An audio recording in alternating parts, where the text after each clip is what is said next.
Tony Stark always has such nice suits, but could Tony have had better suits? What comic book suits could have helped Tony in the MCU? The Iron Man suit has gone through a few upgrades from its rough caveman origins, all the way to the nano suit that seemed to be able to do just about anything, including making its own Infinity Gauntlet. But there are some suits from the comics that might have made things easier for him. Let's see how Tony's other suits might have helped save the day in the MCU. Once upon a time, a genius billionaire was kidnapped by a terrorist group that wanted him to build them a weapon. Instead, he built a suit of armor and got some important life advice from another genius, and Iron Man became part of the MCU. Since then, Tony has worked on improving the suit, mostly when it comes to suiting up. In Iron Man 2, Tony introduced the suitcase armor, which still took a few intense moments to come together, while a guy with an arc reactor whips tear apart your Formula 1 car. Watch out, Tony. In Avengers, he installed a self-dressing machine in his drinking room. Though every room is Tony's drinking room, isn't it? MCU Tony didn't go through Demon in a Bottle. But for that method to work, the bad guy has to let you monologue in your own house. Iron Man 3 tried a suit delivery system, while Civil War Tony was experimenting with wearing just the important parts of the suit. All of this led back to that magic triangle and the nano suit of Avengers Infinity War. Now he can suit up with a touch. Need more power? His feet could become a bigger rocket. Need more firepower? Whatever those things are that jump out from behind him are on the task. Anchor Thanos' fist to the ground while hitting him with a haymaker? Hey, no problem. It's a good suit, but the nanosuit doesn't have the best track record. He couldn't stop Cull Obsidian and Amity Maw from kidnapping Doctor Strange, and despite all the tricks, he was only able to get a drop of blood from Thanos. Since blasting out of a cave in 1963 in the page of the comics, Tony Stark has met more than a few high-level threats. The hallmark of Iron Man is that he'll always build to the occasion. So that has meant he's had some really powerful suits. That's certainly true in the Iron Man 2020 storyline. Tony's 2020 isn't going any better than anyone else's. After a complicated series of events, Tony Stark has managed to erase his memory, then have it downloaded into a different body. Always an engineer, this led to Tony start thinking about George Washington's axe. George Washington's axe is a thought experiment. Say you have George Washington's axe, but at some point the handle breaks, so you replace the handle. Later the head is worn out or cracked, so you replace that. But now, is that really George Washington's axe? Another way to think about it is the ship of Theseus that is restored over and over again over time. All the wood is the same shape, but how much of the ship has to be original for that ship to be the actual ship of Theseus? If Tony Stark's consciousness is a copy download into a copy of Tony Stark, isn't this just a clever AI that's convinced he's Tony Stark? So Tony Stark decides he's not Tony Stark, but a convincing Tony Stark copy, and his long-lost brother Arno, more about him later, was convinced enough to take over Stark's company and even his Iron Man identity. Even a Tony Stark that thinks he's a Tony Stark AI is still a force to be reckoned with. The end result is that a Tony Stark that was convinced he was a Tony Stark AI who was hanging out in a hologram world came out with hologram armor. Imagine the Emperor's new clothes, except that the Emperor actually did have new clothes. You just can't see them until you touch them.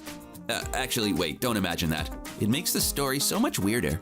The point is, the hologram armor doesn't appear until something hits it. What problem does this solve? The RDJ problem. When you have an actor as dynamic as Robert Downey Jr., you're in a catch-22 in a superhero movie. Superheroes spend a lot of time with a mask over their face, or in Iron Man's case, a helmet. But then you don't get those sweet RDJ expressions. The movies have handled that by showing us the heads-up display with Tony's face. When they show the heads-up display in Terminator movies, who is the text for? Anyways, armor that only becomes visible when he gets hit gives us the full RDJ exposure. And it's an easier suit to wear on set. Like the nanotech suit, the hologram suit seems to respond to Tony's whim, which comes in handy because Tony has a lot of whims. There are no shortage of suits in comic books that respond to people's thoughts, though it doesn't always end well. Spider-Man found a new set of duds on the Beyonders battle world that responded to his thoughts, but then Peter Parker learned why you don't take things home from the gift shop of a place called Battle World. The suit turned out to be a sentient being, a Clintarian symbiote that, once separated, became obsessed with Peter Parker as the villain Venom. Since his introduction, Venom and the symbiotes have really gotten around. At this point, it's easier to list the Marvel characters who haven't bonded with Venom, or at least one of his symbiote fellows. It would seem crazy to do it on purpose, but then Tony is a little crazy. In Superior Iron Man, Tony kind of did, but by making his own liquidy suit. This time, instead of relying on both being a downloaded consciousness and an AI to control the holograms he's been living as, this time he's psionically attached to a liquid metal suit that performed like the T-1000 from Terminator 2. Seriously though, the Terminator isn't really reading those displays. It's the computer that calculated them. Sorry, off track again. The advantage of the suit has over the nanosuit is that it can increase in size.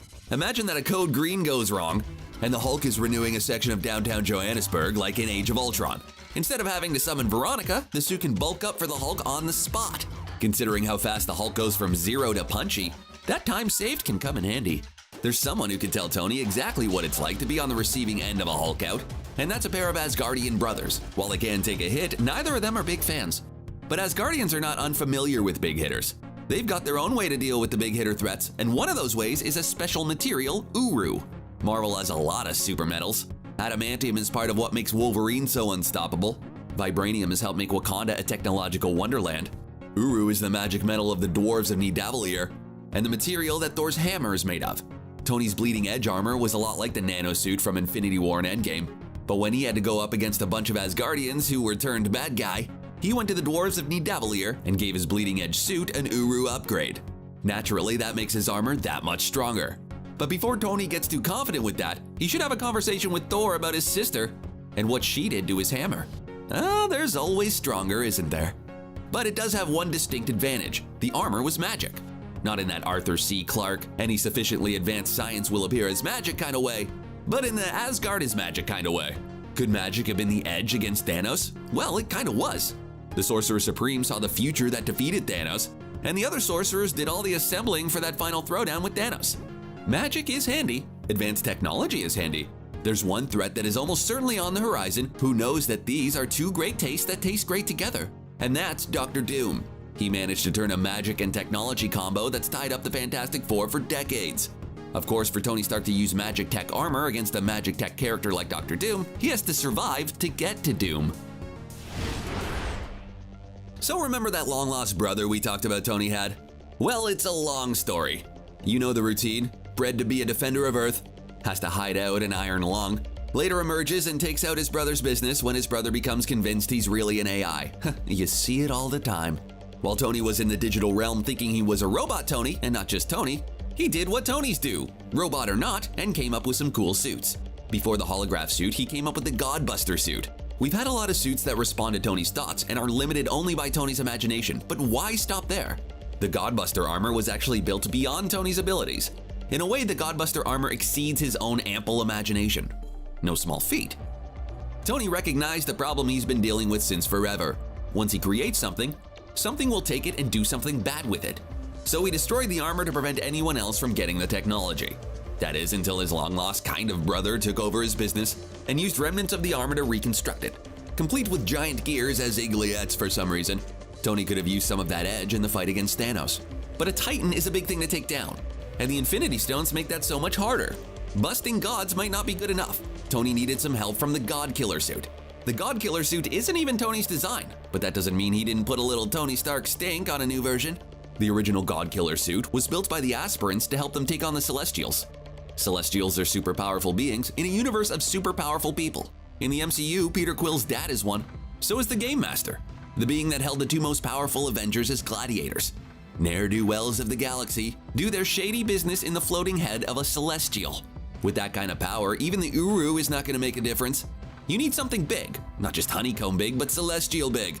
Powered by 8 nuclear reactors on top of repulsor technology, it was the best of both celestial tech and that Tony touch that allowed him to take on the Dark Celestials.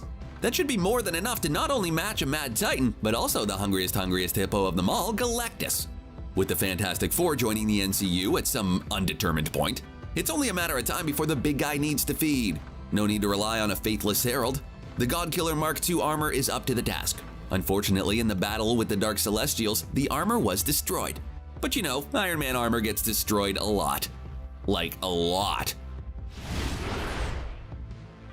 Whether it's something as simple as giving us more RDJ, or giving RDJ's Iron Man the firepower to beat Thanos, the MCU Tony Stark could have used some help from comic book Tony Stark and those amazing suits. Of course, none of these would have solved the problem of film contracts and actor salaries.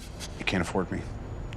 Not to mention that the arc for Tony Stark in the MCU was heartfelt and amazing, as the man who wouldn't sacrifice for anyone found a way to sacrifice. Well, we'll always have our RDJ Iron Man memories.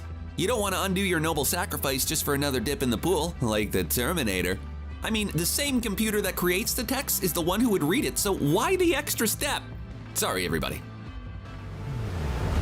Those are some of the Iron Man suits from the comics that might have turned the tide in the MCU. What suit would you like to have seen?